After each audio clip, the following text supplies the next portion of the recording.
This is the Roots and All podcast, and I'm your host, Sarah Wilson. Join me as I talk about all aspects of gardening with some of the top horticulturists from around the world. Hello and welcome to this episode of Roots and All. My guest this week is Blanche Cameron, who leads UCL Bartlett School of Architecture's Environmental Design and Green in Cities modules, and is an urban green infrastructure advocate who works closely with industry and the government on urban greening issues. To say our towns and cities are not always good examples of environmentally sound design and biodiversity would be quite the understatement. But Blanche is one of a group of outspoken advocates for nature-inclusive design who are working towards better outcomes in this regard. I studied architecture originally at uni at the Macintosh School in Glasgow, at the School of Art there. But originally I wasn't going to go to university. I'd had enough of education by the time I finished A-levels. And so I took some years out and went and did some other things that ended up being incredibly helpful. So I ran the Covent Garden Community Association for a year and a bit. And I was a set painter for a while at the National Theatre, and I did a foundation art course and some other things. And then I thought, I will go to uni. And I studied architecture, and I had a brilliant time at that particular school. And I did an exchange with a Paris school at one point, and then was involved with the Student Society and the Students' Union and stuff.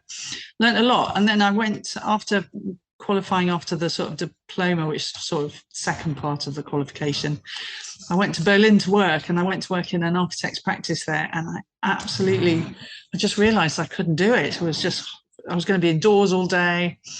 And the work itself, I loved studying, and the whole process of education was great, actually. But the reality of working in architects' practices and the sort of work wasn't for me, certainly then. That was like late 90s.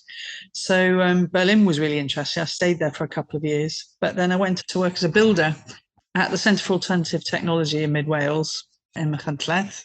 And I went initially for 6 months to volunteer on a building that was just going up, the Autonomous Environmental Information Centre. That was using rammed earth structurally. It was using sheep's wool for the insulation, and timber framing, no cement anywhere in the building, no Portland cement. We used lime concrete foundations, no PVC. Lots of really interesting design processes. That was Pat Borer and David Lee who designed it, and Cindy Harris, who is the sort of project manager of it. And it was an amazing process, and they took me on and paid me off for the first 6 months. And there was a team of about 16 of us, and it was wonderful. And then while that was going on, a course came from the University of East London to CAT, run by an incredible guy called Mike Thompson, which was a Masters of Architecture, Environmental and Energy Studies. And that AES course, that was the first one. And out of that, the team of teachers and Mike and other people, we built a graduate school of the environment out of that. So people like Alison Pooley, who's now head of architecture at East Anglia Ruskin, she set up the Part 2 architecture degree, and other people did amazing things. I was working with Sophie Pelsmakers, who's now sort of recognised for her sort of environmental architecture pocketbook and other work around designing for the climate crisis. Everything's got to change, all of that. So it was an incredible learning experience for me as well. So I was there for about 8 years altogether in Mid Wales and around that incredible community at CAT. And then I came to London, and I thought, where shall I go? I'll apply to the Bartlett. I'll go and teach in an architecture school in a city in London. And I got a post there, very part-time. And that was 2013. And I've been here since then. And I met people who were really inspirational to me. So I'm sure we'll come on to that. But that's my background. Bit of a hodgepodge mixture, but very hands-on, practical. Always just wanted to be outside in nature, basically. It sounds fascinating, and you can completely see how that feeds into your work. So you then moved from CAT, which is fairly rural, to London. And would you say a lot of your work now focuses on towns and cities? Yes, I think the interesting thing about architecture and buildings and the built environment is the potential for improvement. Cities are so poorly adapted for people. They're really quite difficult places, many of them, to live in. just the lack of nature. They overheat. There's a lot of flooding when it rains and things like that. And that's all over the world. These are the issues, as Gary Grant always says, like the cities are hot, dry, polluted, impermeable, lacking nature. That's where I've always wanted to sort of work, is improving living conditions for people, but also for nature, human and non-human. And cities have got that amazing potential. And also I love cities. They're really exciting places. But I still go back to Wales as often as I can just to get out of it a bit. Thinking about cities, and you emailed me and your quote was about built environment professionals and kind of their impacts on biodiversity collapse. And there's a lot of negativity in that, but I think there's also, as you say, the potential for there to be a lot of positives.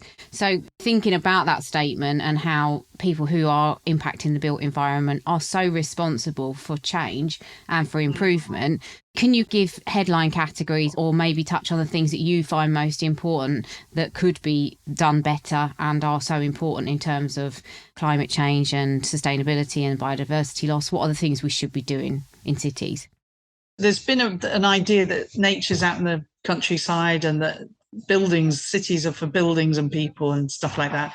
And really, it's the main thing is to think about things completely differently. So, people like Dusty Gedge say, we need more people in the countryside and more nature in the city. I mean, people in the countryside doing stuff like land management and land care and stewardship and food growing and all the rest of it. It's lots to do, lots of work to do. And also in the cities as well, that we need more nature. And I think what my experience has been anyway, in the sort of architecture and built environment sector, is a real resistance to embrace nature. Architects will conventionally have said in the past, nature, well, that's landscaping, so that's for the landscapers, landscape architects, whatever. And the landscapers will say, well, we can't do anything unless the architects designed it in. And anyway, we're looking more at sort of, built stuff, paving, water features, things like that. The mainstream conversation is really driven now at the moment. I think there's a sudden realization finally of what happens if we do lose 70, 80% of our insect species, or, 60, 70% of our plant species. What will happen if that goes on for much longer, and how can we reverse it? What's going to happen to it? So the climate crisis is one thing. Also, another aspect of the built environment profession generally has tended to focus on carbon as the issue, whatever that is, what that means to people. We know what CO2 means technically, but for a lot of people, it's gases in the atmosphere, which is a very intangible thing and relates to fossil fuels and pollution and things that are very real to people, air pollution particularly. But what to do about it at an individual level or politically has tended to be on transitioning off fossil fuels, which is mitigation, which is a sort of a long-term process. So trying to reverse that global heating, global boiling, as Antonio Guterres has called it. But at the same time, not much focus on nature and biodiversity loss.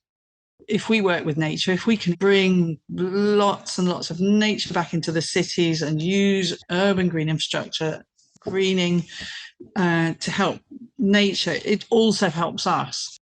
And you've got this incredible opportunity in cities because it's not the agrochemical countryside. So much of our countryside is polluted with chemicals and fertilizers, pesticides, and, all kinds of other issues as well. And cities don't have to be like that. They can be managed for nature and people.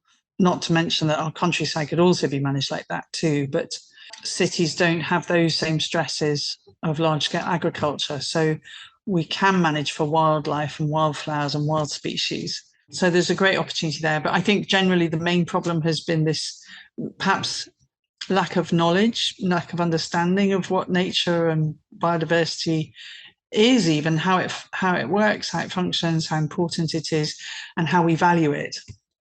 So that's really something I've been working on with the Waits Family Enterprise Trust at the moment, is looking at how we can value nature and support communities to develop more nature-based solutions locally, something they're looking at developing. And also working with Dusty and other people at UCL to look at how we can unlock financial funding for nature in cities, especially larger scale retrofit like green roof retrofit. A lot of the activity and policies exist around new buildings, new developments, but we know that we've got to adapt to climate impacts that are already locked in, which means if we're going to protect citizens in cities, that we have to green those cities to protect them from heat waves and flooding and so on. Could be a win-win, hopefully. There's a lot to kind of unpack from that, but it's what you said about, and you wrote a paper on it because you said there's been a focus on productising green roof technologies to meet the construction industry's need for homogeneity. You know, you've got this approach towards the built environment, and it's very much driven by standardisation, measurability. It has to be financially viable. Is that compatible with something quite as intangible and immeasurable as nature? Well, it's very interesting. I think it comes back to whether architects or other built environment professionals are interested in really understanding what a good green roof, for example, is, and how it could be designed, how it should be designed. Because I think what often happens is that, you know, you hit a cost control situation, something's going to get valued engineered out. It's going to be a green roof, especially if it's, you know, one that's designed to really support nature, which might have a deeper substrate, a deeper depth to it. If you imagine a deep pan pizza rather than a thin pizza base, you want a deep pan pizza for your roof. And if you can cut costs by reducing that to a thin pizza base or even no green roof at all, that's what used to happen. And there's things now in policy for new build, as I say, like urban greening factor and, you know, green roof requirements in London, and those are spreading to the other mayoral cities. But we have to get to it where we understand how to design well for nature. Otherwise, there's always a risk that companies supplying will be very happy to supply potentially value engineered products, if you like. So thin, lighter weight, don't worry about the loading capacity. It's a lightweight roof, but the problem is that may burn off in the heat waves. It's not deep enough to support the variety of species of plants or insects, and that it's not going to do the job of stormwater, absorbing stormwater, which you can get with more depth of that soil or substrate. And therefore you won't get also the cooling advantages of that sort of thicker green roof. So all of those things really, if it's driven by cost, then valuing the other services that come with a green roof are really important. And that means just understanding what those values are. We talk about them in terms of ecosystem services, if it's cooling or stormwater absorption, or, you know, improvement of people's health and well-being. Yeah, people won't see a green roof or go up there unless there's a cafe up there, as Dusty's always saying. But, you know, if we can value what they're giving to people inside that building or locally in the neighbourhood. So there's a lot of work's been done on that in Vienna, and there's also a great report, the London Living Roofs and Walls Update, which was published in 2018 or 2019, which it's got some very good research and policy references in there on just what benefits are delivered by greening, quantifiable, so that we can sort of have a good conversation about them. But the problem is still retrofitting. So I think the main conversation direction I'd like to see in cities is very few new buildings, focus on retrofit, focus on retrofitting vegetation, plants and soil and that kind of thing, and insulation and all the other stuff, so that it's, you know, we have livable cities, basically. I think it is possible. And thinking about green roofs, and actually I was thinking more about vertical planting, because in my head that seems even more technically difficult to achieve. And especially in a city, your hands are slightly tied and you start adding in these layers of complexity. And so everything must tick every single box going that's important to various different kind of stakeholders. And then I think once you start adding in all those levels of complexity, then do you end up, or can you end up using more materials and resources than you're actually offsetting in terms of a positive benefit for the environment? Yes, it's very important and interesting to understand what the impacts of what we do are. But if you look at what could be saved in terms of cooling. And there's economic cost of small businesses and large businesses too, obviously, with flooding and heat waves. Businesses have to close or you can't get to work. There's cost of livelihoods. Obviously, in places where there's severe flooding, you're getting people washed out of their homes. So yes, we have to think about what the environmental impacts of the materials that we're using and all the rest of it. But there's some very simple things that do really make a big difference. So urban greening is one of those, when it's done well and when it's been designed well, that you'll extend the life of a roof, for example. So you could look at all the costs of having to replace that roof, or the embodied carbon, the environmental impacts of replacing that roof every 15 or 20 years. And with a green roof, it's got a 60-year life, and it may be longer than that. The complexity thing is an interesting one, but I think this is where everything is moving in this direction, Sarah. I think the Green Infrastructure Framework that was launched in January, which is based on the London Urban Greening Factor and other things, is basically a strategy for England and Wales to green cities for climate adaptation, for nature, for people's health and well-being. And it's going to apply across England and Wales. Scotland's got its own process, and Northern Ireland, but also it's a direction of travel. So it's just saying this is important. Again, it sort of would apply to new developments at the moment, but there are things coming down the line towards us which also make a difference. You remember Mark Carney was the head of the Bank of England until quite recently. One of the last things he did was the Climate Change Task Force. He made it a requirement of large-scale assets, real estate asset holders. They had to declare the climate resilience of their estate. And if it's not climate resilient, then it's going to affect its value. So I think that's where, things like, okay, we can manage in a heat wave, it's going to stay cool. We know how to manage stormwater and flooding around our estate. Say your Peabody with Thamesmead, for example, or UCL with all its buildings. Then climate resilience is going to be a test for asset value. That does focus the mind of real estate owners. Is it going to be as valuable if we don't green up? But if somebody had, say, a development or a company where they owned a portfolio, could they then say potentially, well, I'm carbon offsetting, and that would make that investment more? I don't believe so, because it's about the asset itself. So imagine you're a large housing association and you're housing 10,000 people. Well, the climate resilience of that housing is what is being discussed. So you can offset your carbon all you like, but is your real estate resilient to the climate impacts, heat waves, flooding, and all the rest of it? And if it's not, then that's going to potentially affect your share value. We're constantly looking, aren't we, for mechanisms that are going to encourage applying these things, that we're not just talking about it, we're actually acting on it and doing stuff, implementing nature-based solutions, green roofs and all the rest of it, and making things better. Again, sort of going back to that idea of adding in complexity, part of me just thinks if you're trying to, again, involve yourself with the built environment at a larger scale, or at the scale where there's lots of stakeholders, to me, sometimes things become a little bit hamstrung. Is there an argument to say that actually, it needs to be less regulated, or there needs to be the freedom for individuals, for example, to have more impact or more input into what goes on in their immediate environment? Yes, I think that's right.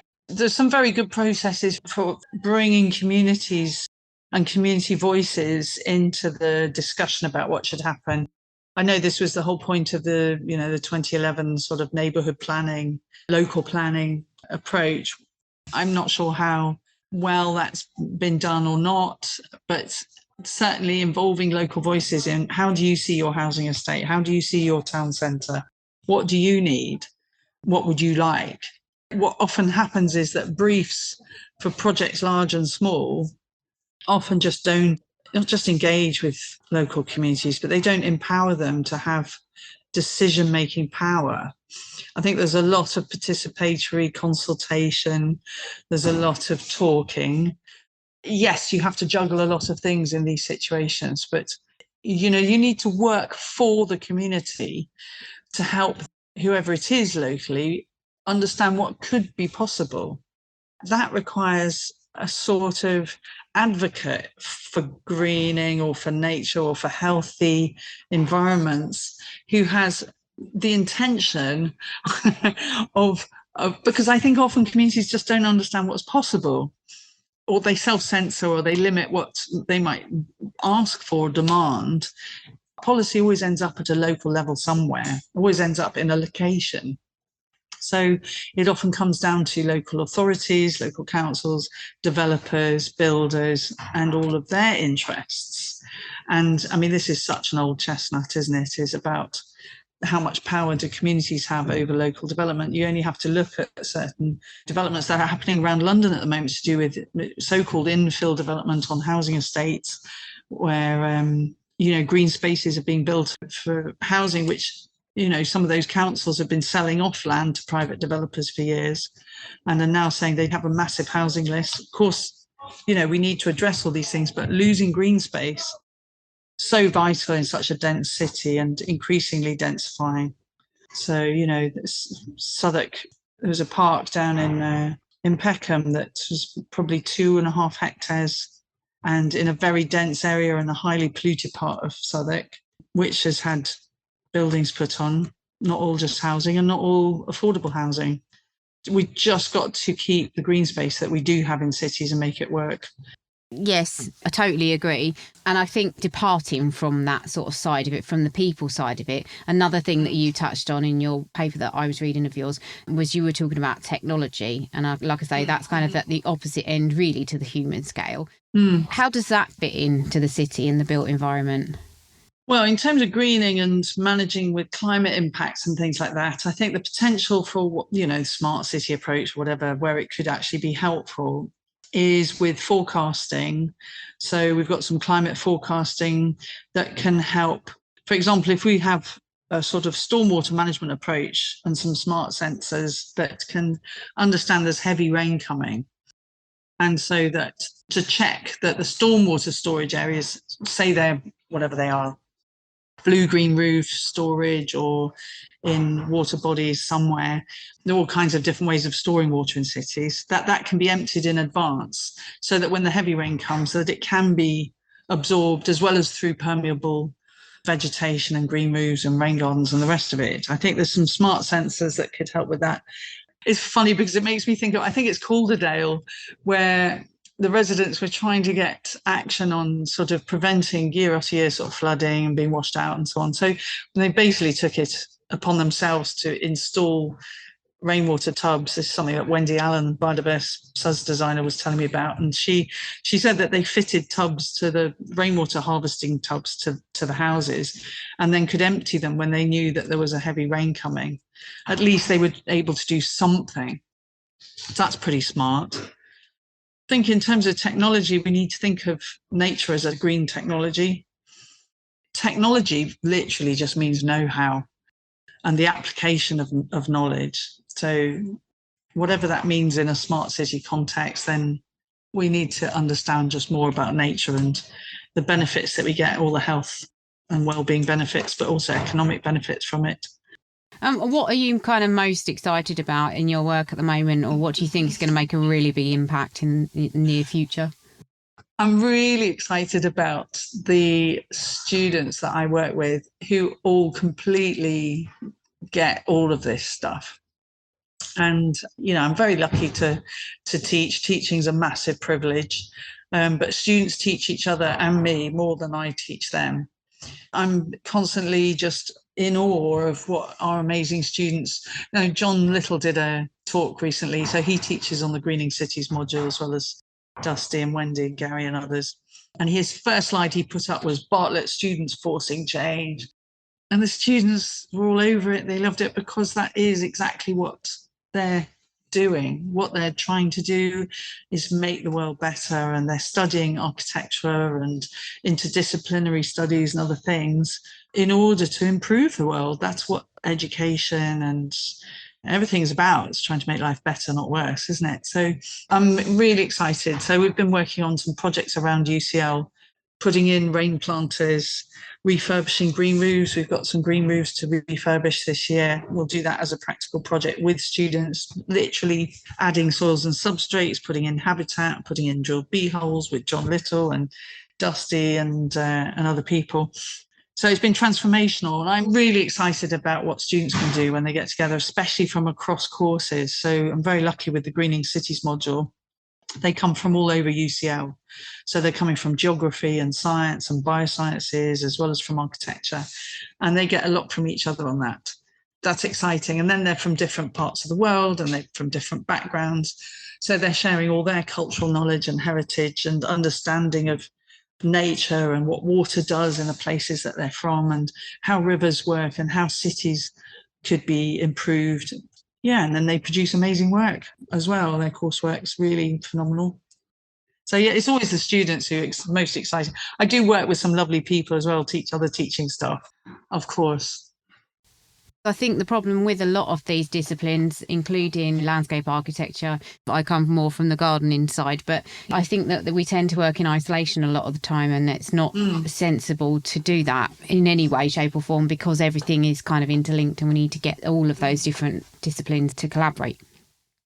Yes, exactly. It's thinking outside of the silo. We talk about, what is the most important thing to do?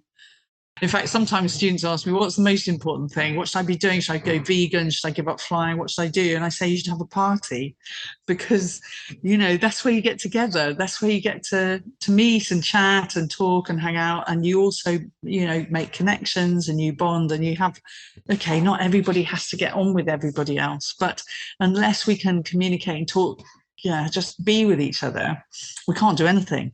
So the most important thing, people listening, is you must have a party. And of course, I sometimes say, when while you've got 40 people in your flat, that's 39 flats with the lights out and the electricity off, so good for you. But the main thing really, though, is that collaboration. Thank you to Blanche.